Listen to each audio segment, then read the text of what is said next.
Assalamualaikum warahmatullahi wabarakatuh. Waalaikumsalam warahmatullahi. Karena kita berada di Hotel Zam-Zam, jadi harus diawali dengan salam yang luar biasa banget gitu ya. Karena ini nuansanya seperti di Timur Tengah ya, Mas Arif ya.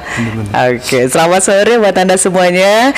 Saat ini saya bersama seorang tamu yang spesial, Mas Arif.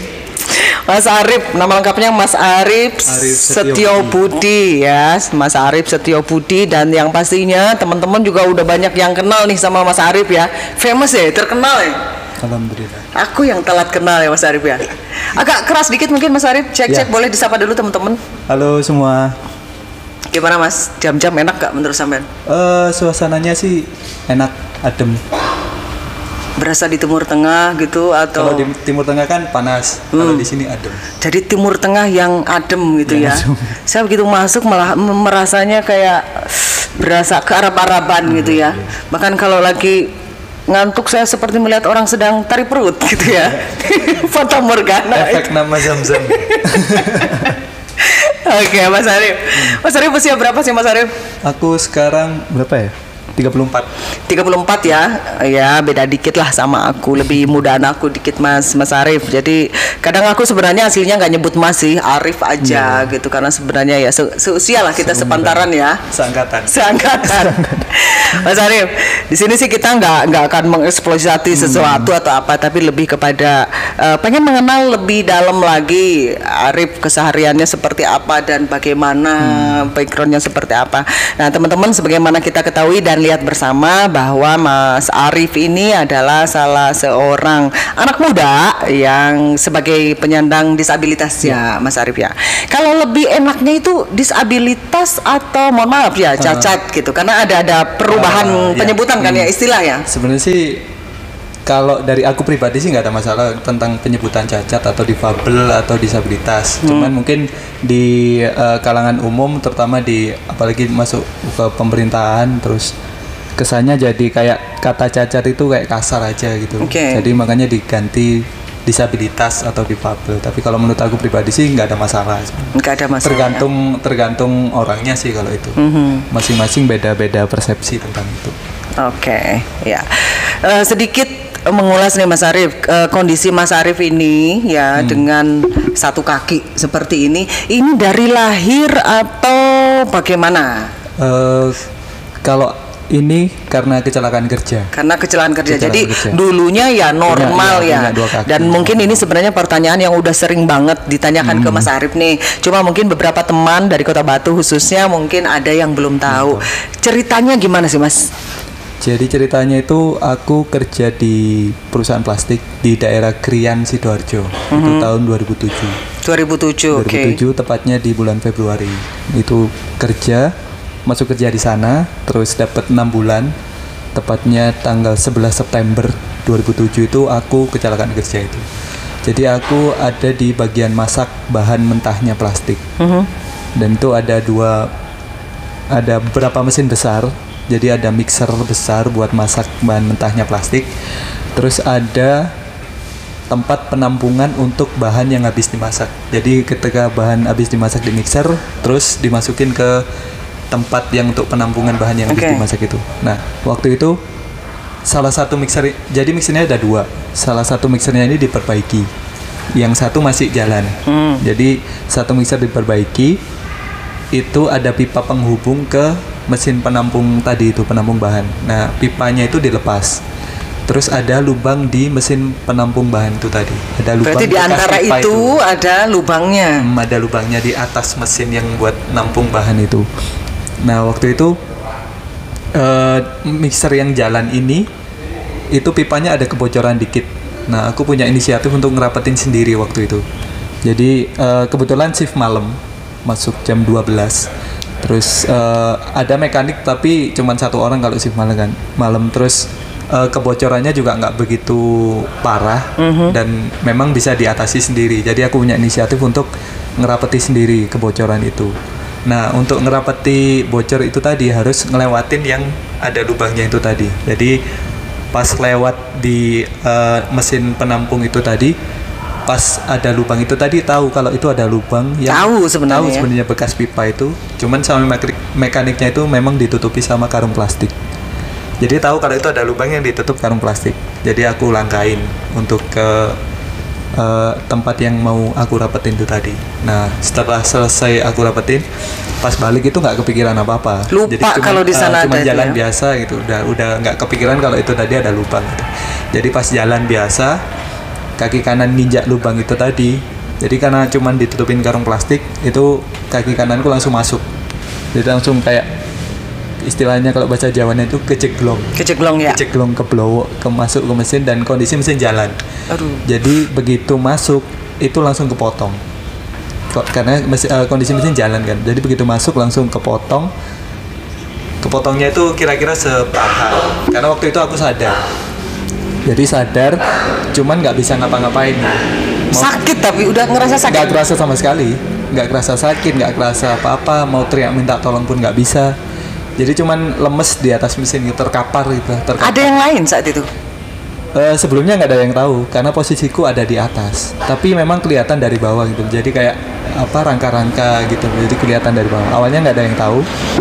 Terkapar mungkin juga nggak terlalu lama karena kan pendarahan.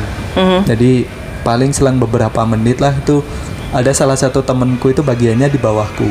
Dia bagiannya di bawahku, jalan dari depan menuju bagian dia. Nah, karena waktu itu posisiku terkaparnya noleh ke bawah, jadi ngelihat ada temanku jalan itu tahu dia jalan terus tiba-tiba dia noleh ke atas. Nah waktu pas dia noleh itu lihat kondisiku kayak gitu, dia baru lari sambil teriak minta tolong. Jadi dari situ baru ketolong. Jadi ketika dia tahu kondisiku dia langsung lari sambil teriak minta tolong. Baru aku ditolong, digotong, dibawa ke rumah sakit dekat perusahaan. Itu kondisi sadar. Jadi tahu persis prosesnya seperti apa itu. Luar Cuman biasa ya. Nggak bisa apa-apa. Mau teriak minta tolong pun aja nggak bisa. Gitu. Mau gerakkan badan juga nggak bisa. Karena mungkin pendarahan hebat kan. Jadi nggak ngerasain apa-apa. Cuman tahu persis prosesnya seperti apa. Sampai ke rumah sakit dekat tetap perusahaan. Sadar. Dibawa ambulan. Kan tuh ke Krian. Dibawanya ke rumah sakit yang lebih besar itu di Surabaya. Di Dr. Sutomo waktu itu. Jadi waktu itu juga langsung dibawa ambulan ke Surabaya. Jadi paham banget ya kondisi seperti itu. Dan di rumah sakit selama berapa lama? 1,5 bulan. 1,5 bulan. Itu ya. melewati 2 kali operasi. 2 kali operasi. Oke, jadi saat itu kan Arif mengetahui ya kondisi karena memang pada saat itu langsung sadar sampai dibawa ke rumah sakit. Jadi tahu dong kalau kondisi kaki sudah keputus. Keputus gitu. Itu keputus sama sekali langsung di sana langsung atau tetap putus? Langsung putus ya. Soalnya kan lubangnya kan juga seukuran kaki. Jadi waktu itu juga nggak sempet narik juga kan karena mesin jalan. Jadi begitu masuk itu langsung istilahnya kayak udah ditampani mesin gitu, langsung kepotong. Oke. Saat itu Mas Arif ada rasa shock atau yang jelas prosesnya itu cepet banget sih waktu jadi habis pas kepotong terus pas digotong sampai rumah sakit itu prosesnya lumayan cepet dan apa ya kayak berkecamuk sih, maksudnya campur aduk kan perasaannya, nggak tahu mikir apa. Cuman satu hal yang terpintas di dalam hatiku itu waktu digotong itu tiba-tiba muncul, ya Allah ini jalanku, ini takdirku.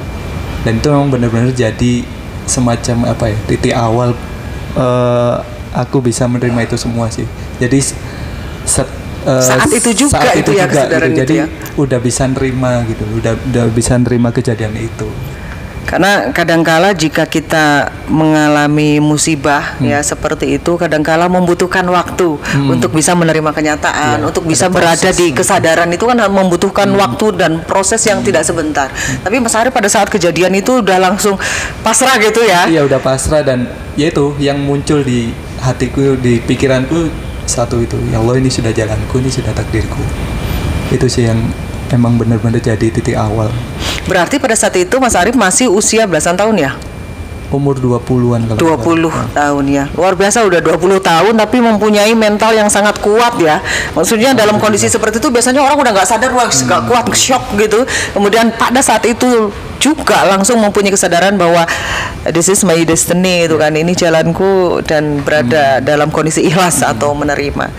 Oke, sejak keluar dari rumah sakit status sudah keluar dari pekerjaan? Itu masih ada proses lagi dengan rumah sakit itu selama 1 tahun pokoknya. Jadi setelah 1,5 bulan di rumah sakit bisa pulang ke rumah ke Malang. Terus harus kontrol itu seminggu 2 kali ke Surabaya. Jadi pulang bolak-balik Malang Surabaya itu selama 1 tahun. 1 tahun proses baru pengobatan. Nanti ada operasi terakhir itu. Oke.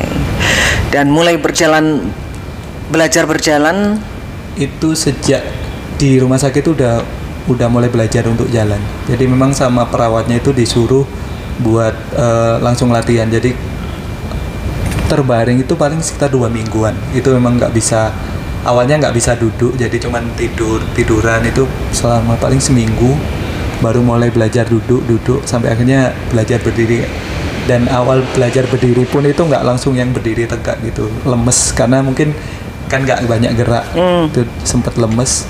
Terus nyoba sempat pakai kursi roda tapi cuman bentar. Nah, langsung sama perawatnya itu disuruh belajar pakai kertin, pakai tongkat, pakai 2. Dan hitungannya cepat loh ya prosesnya itu ya. Karena mungkin dari aku sendiri juga kemauannya tinggi sih maksudnya untuk belajar gitu, langsung pengen maksudnya belajar untuk bisa jalan pakai tongkat. Move on-nya cepat kalau saya lihat ya. Maksudnya menerima dengan ikhlas, kemudian semangatnya untuk ini. Dan Mas Arif pada saat belajar jalan tuh di rumah sakit pakai krek dan lain sebagainya, tentunya mengalami kesulitan dong awalnya kan. Apa yang Mas Arif rasakan saat itu? Karena ada yang bantu sih waktu itu, ada almarhum bapak yang bantu untuk jalan megangin terus. Jadi awalnya cuma di kamar itu aja, di ruangan kamar itu, terus diajak keluar jalan, tapi tetap sambil dijaga, takut kalau jatuh ke belakang atau jatuh gimana. Sempat mengalami kesulitan sih pastinya karena kan belum pernah sama sekali. Terus ya nggak butuh proses lama sih sebenarnya untuk bisa langsung jalan pakai krek. Dan semangat mental sama psikis itu mempengaruhi banget ya. Anak keberapa nih? Aku 3 dari 4 bersaudara. Anak ketiga dari 4 bersaudara. 2 kakak perempuan, 1 adik cowok. Oh, anak jadi cowok pertama sebenarnya ya. Oke. Dan tinggal di Malang, tepatnya di daerah Sukun. Daerah Sukun Malang. Asli Malang ya? Asli Malang. Arema loh, mentalnya Arema seperti ini ya. Nah, Mas Arif, kalau kita bicara mengenai aktivitas sesudah itu, karena sejauh yang saya tahu sampai itu kan B-boys, break dan boys, dan itu sejak dari muda dulu ya, dari sekolah. Sebelum kecelakaan itu sudah sangat mencintai seni, sudah sangat mencintai tahun 2005 sih tepatnya. 2005 itu mulai nyoba break dance. Awalnya dari ekstrakurikuler sekolah. Waktu itu ada temen yang ngajuin ke sekolah buat diadain school breakdance, dan dari sana memang itu titik awal aku mulai suka sama breakdance dan menekuni breakdance. Sesudah kejadian itu dengan kondisi yang berbeda gitu, mulai lagi breakdance berapa tahun sesudah kejadian? 2008 kalau nggak salah. Iya, 2008. Nggak begitu lama sih. Sesudahnya berarti ya, nggak lama. Nggak, sebelum setahun pokoknya. Sebelum setahun itu udah.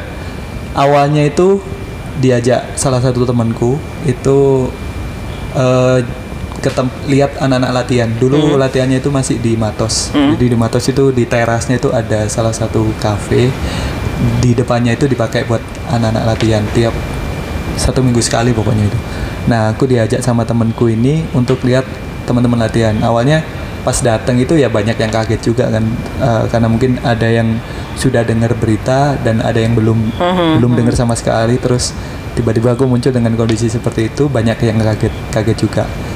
Nah, waktu teman-teman latihan itu tiba-tiba pas aku lihat tuh kayak timbul kayak rasa pengen nyoba lagi gitu, Nah, akhirnya pas di situ juga iseng-iseng nyoba dikit gitu, satu gerakan ternyata masih bisa gitu dengan kondisi yang seperti ini gitu. Dan dari situ langsung berarti masih bisa gitu loh, dengan meskipun kondisinya seperti ini. Dan dari sana akhirnya nyoba lagi terus latihan, istilahnya apa ya, mengulang yang dulu, gerakan-gerakan yang dulu tapi disesuaikan dengan kondisi yang sekarang gitu. Jadi memang nggak banyak perubahan sih sebenarnya. Ya, dan mungkin juga teman-teman nih di Kota Batu khususnya juga perlu tahu bahwa Mas Arif ini luar biasa loh, terkenal di Indonesia nasional sebagai seorang penari breakdance one leg gitu ya. Apa istilahnya? B-boy dengan satu kaki. B-boy dengan satu kaki. Mungkin teman-teman bisa browsing, bisa lihat di YouTube, cari aja B-boy satu kaki. Itu keren, ada semua di sana dengan pemberitaan yang luar biasa. Sempat tampil di Hitam Putih juga ya? Sempat itu tahun 2016 di Hitam Putih. Kemudian juga ada beberapa titik awalnya, pokoknya aku dulu itu sempat ikut Indonesia Mencari Bakat. Sempat ikut Indonesia Mencari Bakat ya, ketiga itu karena yang ketiga ini kan ada audisi online. Jadi kita ngirim video, terus diseleksi, lolos. Nah waktu itu iseng aja sih sebenarnya, pas latihan bikin video, iseng dikirimin, ternyata lolos. Jadi pas lolos itu langsung berangkat ke Jakarta, di audisi, akhirnya sampai 48 besar pokoknya itu, baru udah nggak lanjut. 48 besar, luar biasa, itu udah prestasi loh, karena daftarnya aja ya udah luar biasa ya, orang antrinya luar biasa, dan wah keren banget, menginspirasi. Ya mungkin kalau sekedar sharing ya, Mas Arif, aku sendiri waktu kecil itu dibesarkan dari kecil itu menyenangi tari jaipong tradisional Sunda ya. Saat itu mempelajari, masih di taraf seneng gitu ya, tampil di panggung 1, 2 kali, 3 kali gitu ya. Zaman dulu di Ciamis, Cihurbeti ya. Dan memang aku juga mempunyai masalah di kaki. Saat itu harus mengalami beberapa kali operasi. Jadi yang suka lihat aku berpenampilan senantiasa pakai stocking kalau pakai baju pendek, itu karena di sini nih bekas jahitan semua, kiri kanan dan 2 kaki.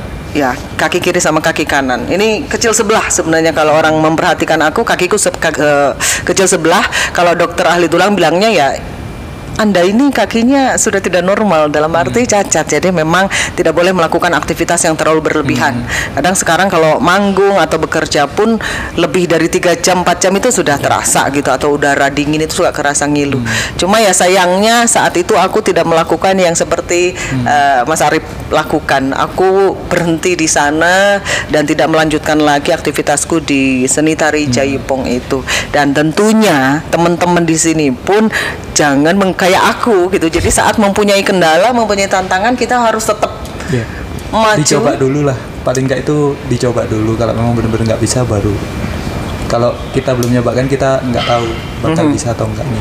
Jadi kita harus coba dulu ya. Kita nggak bakalan pernah tahu bisa atau tidaknya kalau kita nggak mencoba dulu. Oke. Mas Arif, ini kan kondisi sekarang ini kita agak susah juga ya ketemu karena PPKM dan pembatasan aktivitas ya. Kalau aktivitas sehari-hari sekarang nih, selain tetap menggeluti breakdance ini, tetap aktif latihan, meskipun selama pandemi ini mungkin susah kita buat tampil-tampil ya. Tapi yang pastinya tetap aktif latihan, tetap menggeluti dunia B-boys ini. Selain itu aktivitas sehari-hari apa, Mas? Aku sekarang sih sibuk buka warung kopi. Warung kopi? Itu mulai tahun 2016. Dari 2006, sebelum pandemi berarti ya udah perintisnya ya. Namanya apa, Mas? Gubuk Kayu.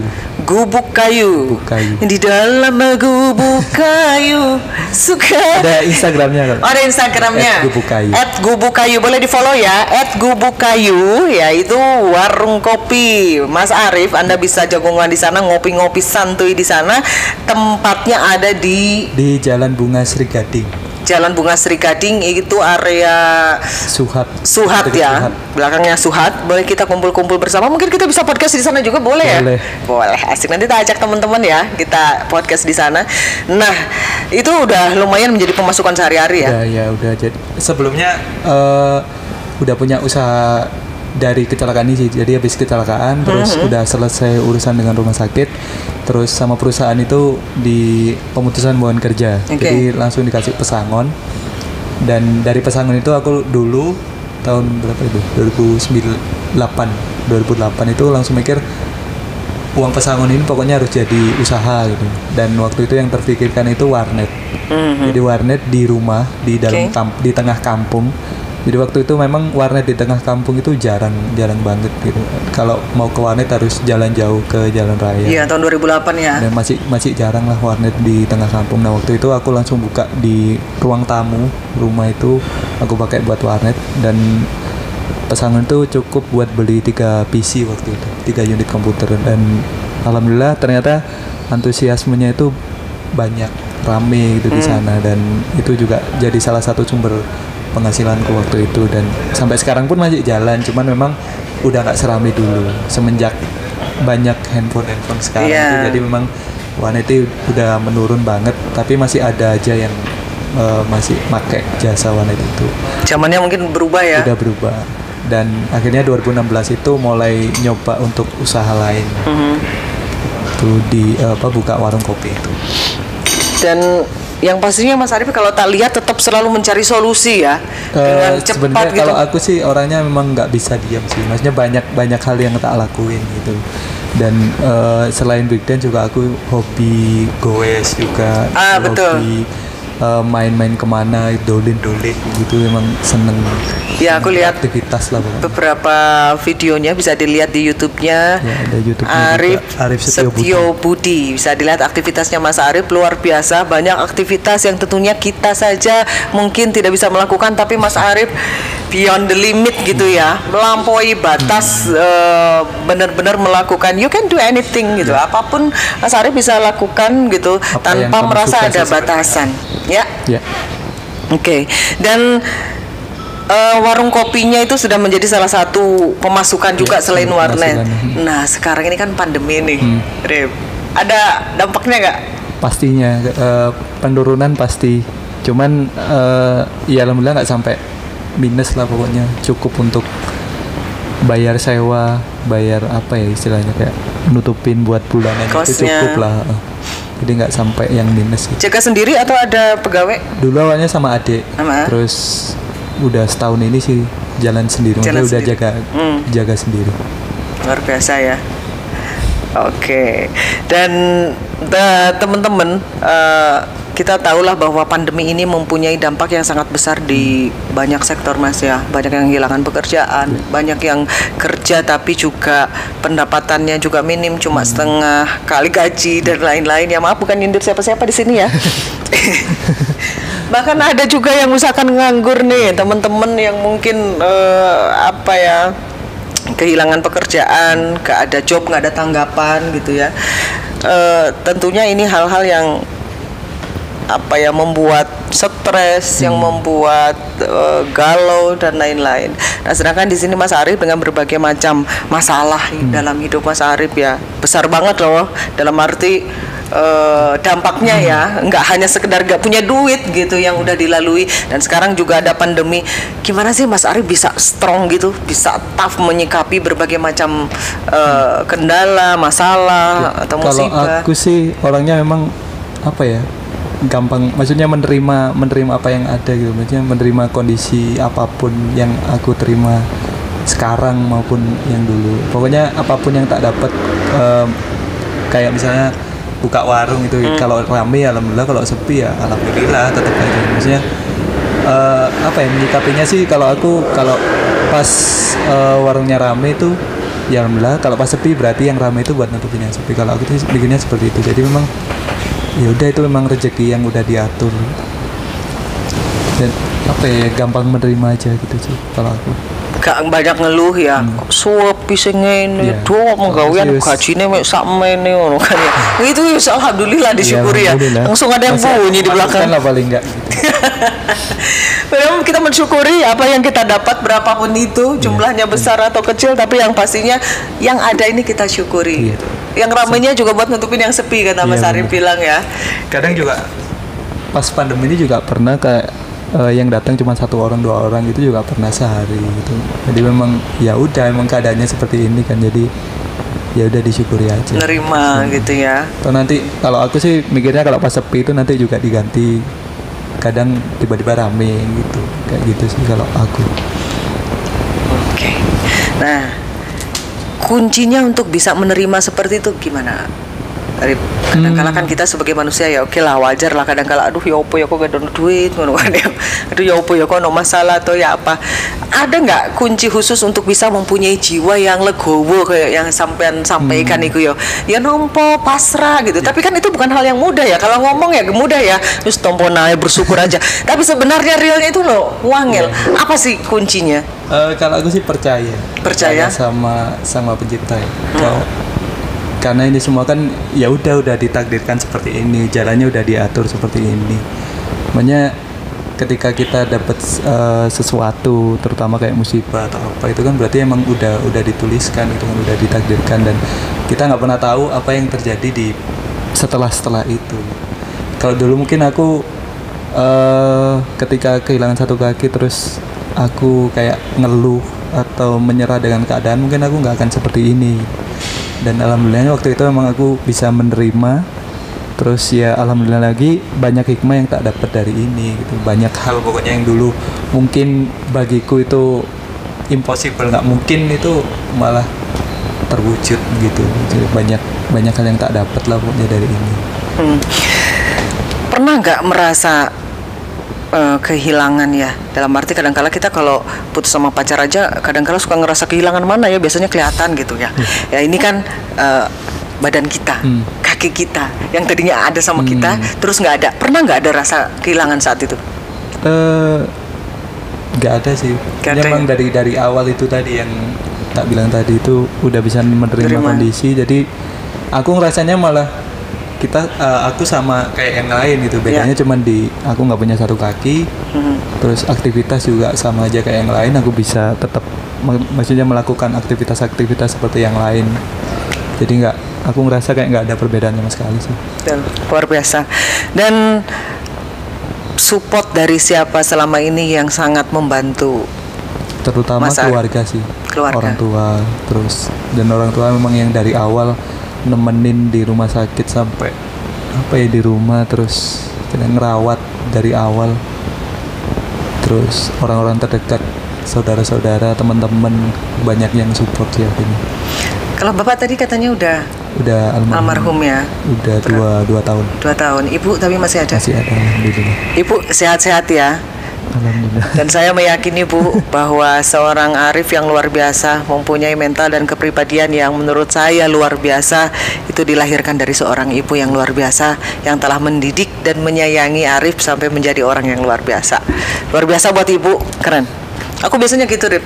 Kalau saya ketemu dengan orang yang buatku luar biasa, kepribadiannya bagus, yang pertama aku ingat adalah ibunya. Berarti ibunya telah, yang luar biasa itu ibunya, karena sudah membentuk anaknya bisa menjadi seperti itu. Keren. Rip, mau nanya nih, udah nikah belum? Belum. Udah punya pacar belum? Belum. Belum menikah dan belum punya pacar. Yang sana nggak ditanya ya, mohon maaf nggak ditanya. Aku nanya Arif aja. Cewek idaman kayak apa, Arif? Nggak ada kriteria tertentu sih sebenarnya. Apa ya? Mengalir aja. Yang mengalir aja, terus ya aku yakin jodoh udah diatur semuanya, nggak tahu nanti ketemunya kapan di mana. Udah kita tinggal mempersiapkan diri aja. Oke, luar biasa.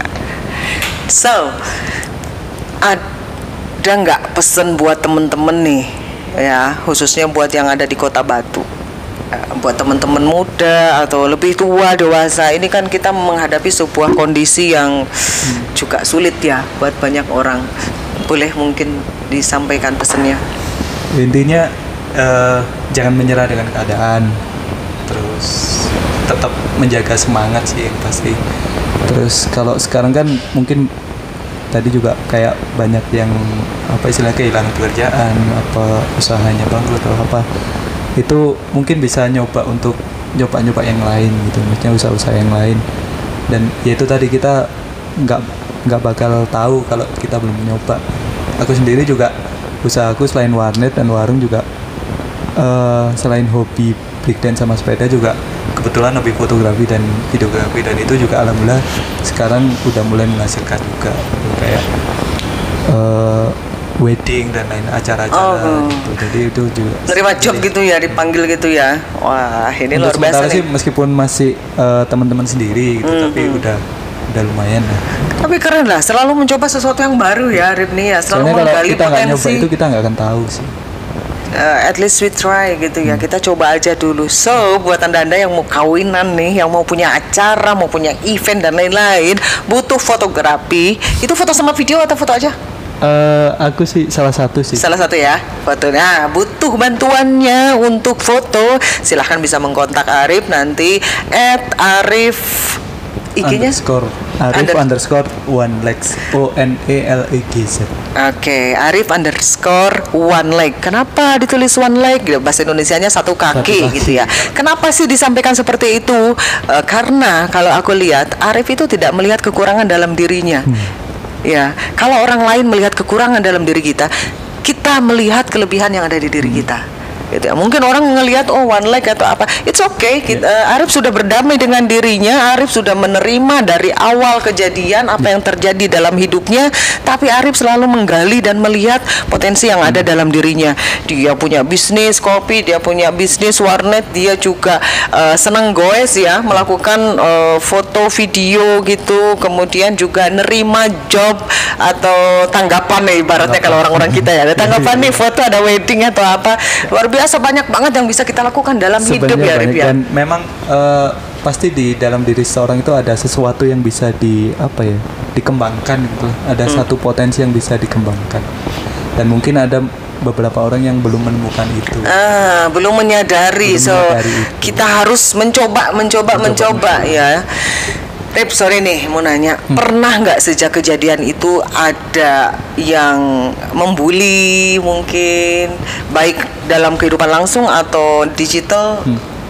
Alhamdulillah nggak ada sih, karena mungkin dari akunya sendiri nggak menutup diri, maksudnya aku terbuka, aku keluar, terus banyak ketemu orang, maksudnya aku itu tadi melakukan aktivitas-aktivitas seperti yang lain, jadi orang mungkin ngelihatnya jadi kayak biasa gitu, maksudnya nggak ada perbedaan di sana.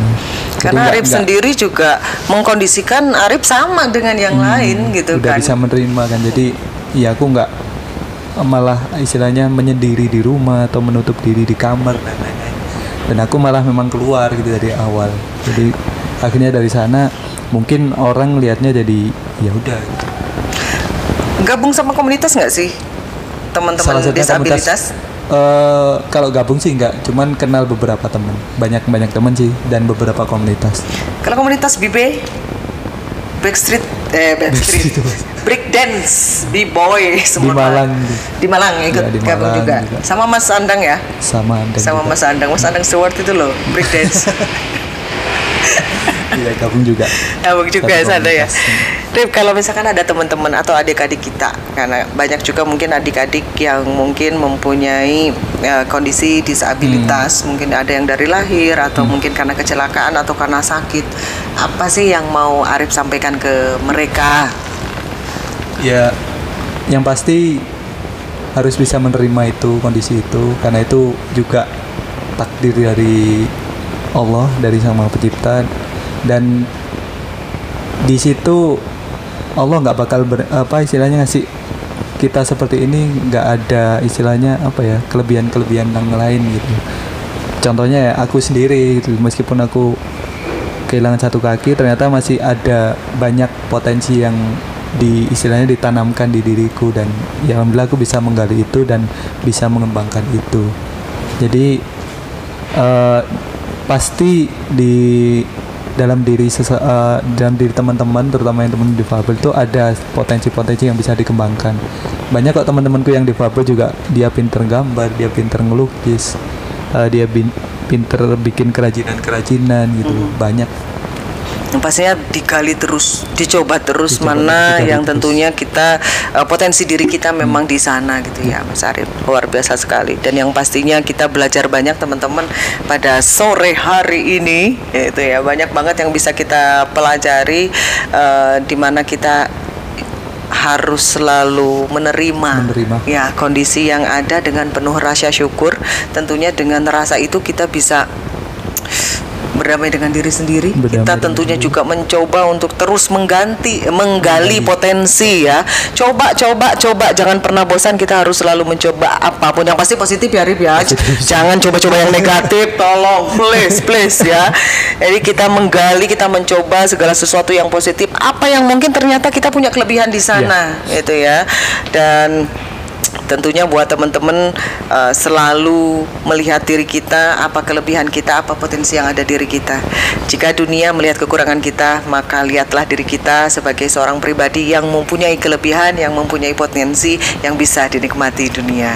Oke, Mas Arif, mungkin barangkali ada yang mau disampaikan buat teman-teman sebagai penutup pada sore hari ini. Apa ya?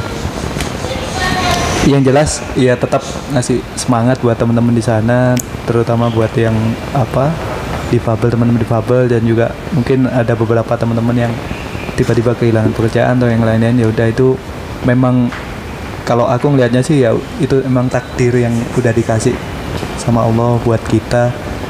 Dan yang jelas jangan sampai istilahnya menyerah dengan keadaan, jangan sampai patah semangat. Terus mencoba dan selalu bersyukur atas apa yang sudah diberikan ke diri kita. Wih, luar biasa. Dan teman-teman kalau lihat karya-karyanya Arif nih, hasil syutingannya kemana-mana itu bagus banget loh, keren banget ya. Dan teman-teman, kayaknya sih kita untuk sore hari ini cukup di sini aja, karena Mas Arif juga mau jalan-jalan di Zamzam Hotel, dan tentunya juga Mas Arif bisa berkesempatan main ke sini dan mendapatkan free menginap di Hotel Zamzam Batu ya, bisa renang-renang, bisa explore di Zamzam, bisa syuting-syuting juga tuh buat konten YouTube-nya. So buat Anda yang mau lihat YouTube-nya bisa lihat di Arif Setio Budi di YouTube atau di Instagram @arif_1leg. Bisa juga follow IG-nya apa tadi warungnya? Gubuk Kayu. @gubuk kayu ya. Kita bisa saling mengenal lebih dalam, kita bisa sharing-sharing, bisa DM, dan tentunya berteman dan menggali inspirasi dan motivasi dari siapapun untuk hidup yang lebih baik untuk kita. Tuh, nanti bisa jalan-jalan di sini. Dan tidak cukup di sana aja, Rip. Ada titipan nih, sebuah souvenir cantik dari Zamzam Hotel. So, Anda kalau mau punya kegiatan, mau nginep dimanapun di Kota Batu, jangan lupa langsung ke Zamzam Hotel aja. Oke, selamat Rip. Terima kasih Zamzam Hotel. Terima kasih Mas Arif untuk sore hari ini. Keep kontak selalu. Siap. Dan terima kasih, salam sehat untuk teman-teman semua. Selalu semangat. Bye. Assalamualaikum.